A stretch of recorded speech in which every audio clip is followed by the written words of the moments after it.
Hi friends, നവരാത്രിയുടെ ഒന്നാമത്തെ ദിവസം ദേവിയുടെ അവതാരമായ ശൈലപുത്രിയുടെ കഥയാണ് കഴിഞ്ഞ എപ്പിസോഡിൽ ഞാൻ പറഞ്ഞിരുന്നത്. ഇന്ന് ഞാൻ പറയാൻ പോകുന്നത് ദുർഗാദേവിയുടെ രണ്ടാമത്തെ അവതാരമായ ബ്രഹ്മചാരിണിയെക്കുറിച്ചാണ്. കഥയിലോട്ട് പോകുന്നതിന് മുമ്പ് ഇങ്ങനെയുള്ള കഥകൾ കേൾക്കാനായി ഞാൻ ശ്രീഷ്മ യൂട്യൂബിൽ എന്നെ സബ്സ്ക്രൈബ് ആൻഡ് ഷെയർ ചെയ്യൂ.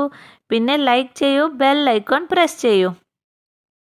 കഴിഞ്ഞ എപ്പിസോഡിൽ സതീദേവി പർവ്വതരാജാവിൻ്റെ മകളായി പുനർജനിക്കുകയും പാർവതി അല്ലെങ്കിൽ ശൈലപുത്രി എന്ന പേരിൽ അറിയപ്പെടുകയും ചെയ്തു. എന്നാൽ ശൈലപുത്രിയെ ബ്രഹ്മചാരിണി എന്ന പേരിൽ അറിയപ്പെടാനുള്ള കാരണത്തെക്കുറിച്ചാണ് ഇന്നത്തെ കഥയിൽ പറയുന്നത്. പർവ്വതരാജാവിൻ്റെ മകളായ ശൈലപുത്രി എല്ലാ സുഖസൗകര്യങ്ങളോടും കൂടി രാജകുമാരിയായി ആയിരുന്നു ജീവിതം നയിച്ചിരുന്നത്. ശൈലപുത്രിക്ക് തൻ്റെ കഴിഞ്ഞ ജന്മത്തെക്കുറിച്ച് ഒരറിവും ഉണ്ടായിരുന്നില്ല. അങ്ങനെ ഒരു ദിവസം നാരദമുനി പാർവതി ദേവിയെ കാണാൻ വരികയും സതീദേവിയുടെ പുനർജന്മമാണ് പാർവതി എന്നും സതീദേവി ഭഗവാൻ ശിവന്റെ പത്നിയാണെന്നും സതിയുടെ മരണത്തിനു ശേഷം ഭഗവാൻ കഠിനമായ തപസ്സിലാണെന്നും ആ തപസ്സിൽ നിന്നും ശിവനെ ഉണർത്തി ശിവനെ വിവാഹം കഴിക്കാനും ലോക കല്യാണത്തിനും കൂടിയാണ് പാർവതിയായി പുനർജനിച്ചതെന്നും അങ്ങനെ എല്ലാ കാര്യങ്ങളും പാർവതിയെ അറിയിക്കും. എന്നാൽ ശിവനെ തപസ്സിൽ നിന്നും ഉണർത്തുക എന്നുള്ളത് അത്ര എളുപ്പമുള്ള കാര്യമല്ല. അതിനായി ദേവി വളരെ കഠിനമായ തപസ് തന്നെ അനുഷ്ഠിക്കേണ്ടി വരും എന്നുകൂടി പറഞ്ഞുകൊണ്ട് നാരദമുനി അവിടെ നിന്നും യാത്രയാകും. അങ്ങനെ തൻ്റെ പുനർജന്മത്തിൻ്റെ സത്യം മനസ്സിലാക്കിയ പാർവതി തൻ്റെ കൊട്ടാരത്തിലെ എല്ലാ സുഖസൗകര്യങ്ങളും ഉപേക്ഷിച്ച് കൊടും കാട്ടിലേക്ക് പോയി തപസ്സനുഷ്ഠിക്കാൻ തീരുമാനിക്കും.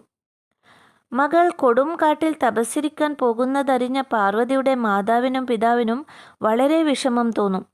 എന്നാലും പാർവതി തൻ്റെ തീരുമാനത്തിൽ ഉറച്ചു നിന്നുകൊണ്ട് കാട്ടിൽ തപസ്സനുഷ്ഠിക്കാൻ പോകും. അങ്ങനെ കൊടും കാട്ടിൽ പാർവതി കഠിന തപസ്സിരുന്നു. രാജകുമാരി ആയിരുന്നിട്ടും എല്ലാ സുഖസൗകര്യങ്ങളും ഉപേക്ഷിച്ചിട്ട് ഒരു തപസ്വിനിയായി മാത്രം ജീവിച്ചു. കുറേ കാലം കാട്ടിൽ ലഭിക്കുന്ന പഴങ്ങളും പിന്നെ ഇലകളും മാത്രം ഭക്ഷിച്ചുകൊണ്ട് ജീവിച്ചു. പിന്നെ കുറേ കാലം ഭക്ഷണങ്ങൾ ഒന്നുമില്ലാതെ തന്നെ കഠിന തപസ്സനുഷ്ഠിച്ചു. അങ്ങനെ എല്ലാ ജീവിത സൗകര്യങ്ങളും ആഗ്രഹങ്ങളും ഉപേക്ഷിച്ചുകൊണ്ട് കഠിന തപസ്സിലിരുന്നത് കൊണ്ടാണ് പാർവതിക്ക് ബ്രഹ്മചാരിണി എന്ന പേര് വരാൻ കാരണം.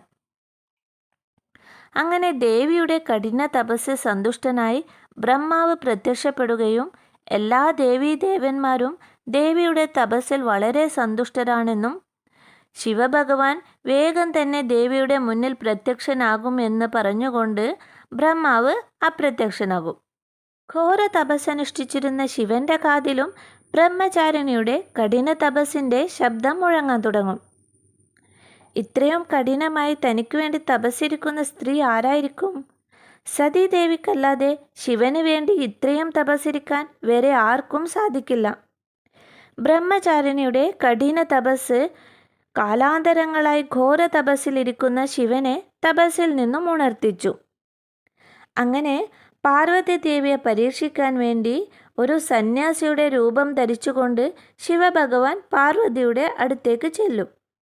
എന്നിട്ട് ഈ കഠിന തപസ്സിൻ്റെ കാരണം എന്താണെന്ന് അന്വേഷിക്കും. പാർവതീദേവി ശിവഭഗവാനെക്കുറിച്ചുള്ള എല്ലാ കാര്യങ്ങളും പറയും.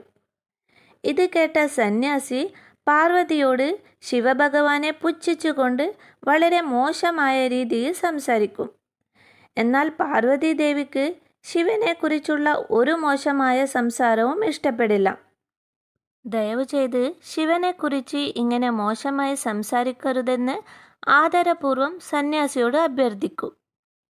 പാർവതിയുടെ മറുപടി കേട്ട ശിവഭഗവാൻ തൻ്റെ സ്വരൂപത്തിൽ പാർവതിയുടെ മുന്നിൽ പ്രത്യക്ഷപ്പെടും. അങ്ങനെ ശിവന് പാർവതി ദേവി സാക്ഷാൽ സതിയുടെ പുനർജന്മമാണെന്നുള്ള സത്യം ബോധ്യപ്പെടുകയും ചെയ്യും.